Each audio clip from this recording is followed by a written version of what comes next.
Good morning, boys and girls. We are reading Afternoon on the Amazon, and we are on chapter 5. I will read the last paragraph of chapter 4 to remind you what was happening. Jack shoved the book into his backpack. Then he and Annie carefully climbed into the dugout log. Annie leaned out of it. She pushed away from the bank with her hands. "Wait," said Jack. "We don't have paddles." "Oops," said Annie, and the canoe started moving slowly down the muddy river. Chapter 5, Pretty Fish. Squeak!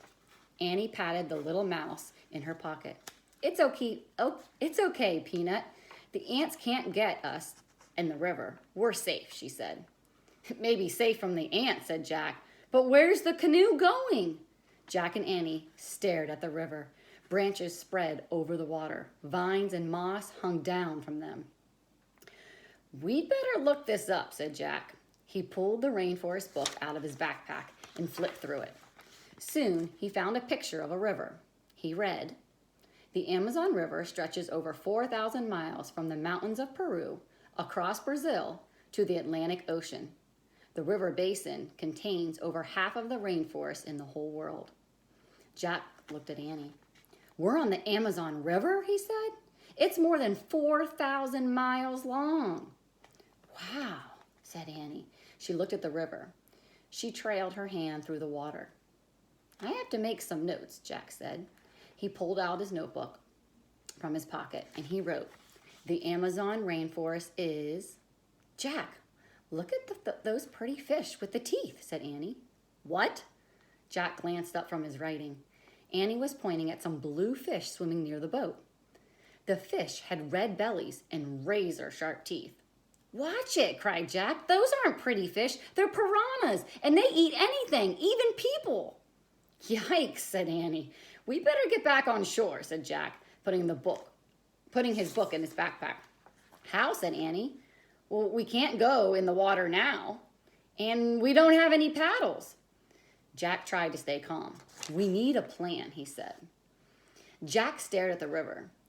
The canoe would soon float underneath some vines. "I'll grab a vine," said Jack, "and we'll pull us to shore." "Good idea," said Annie. As they glided under the branches, Jack stood up. The canoe rocked, and he nearly fell out. "Balance the canoe," said Jack. Annie leaned to one side. Jack reached, and he missed. The canoe floated under more branches, and Jack reached for another thick vine. He grabbed it, but it was cold and scaly, and it wiggled and jerked.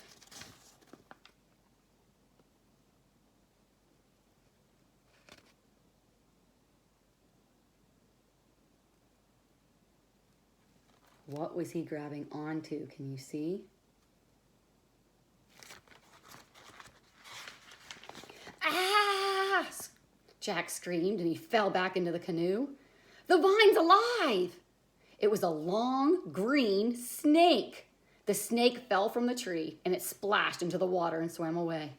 "Oh, man," said Jack. He and Annie stared at the horror at each other. "What now?" said Annie, making a face. "Well..." Jack looked at the river. There were no vines up ahead, but there was a big branch floating on the water. "Grab that branch near you," said Jack. "Maybe we can use it as a paddle." The canoe floated closer to the branch. Annie reached for it.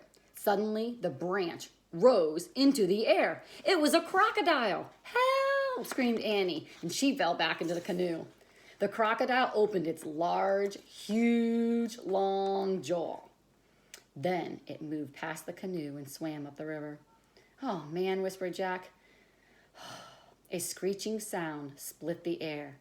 Jack and Annie jumped. "Help!" said Jack. He expected to see another terrible creature, but all he saw was a small brown monkey hanging by its tail from a tree. And that is the end of chapter 5. Can't wait to see you later for chapter 6.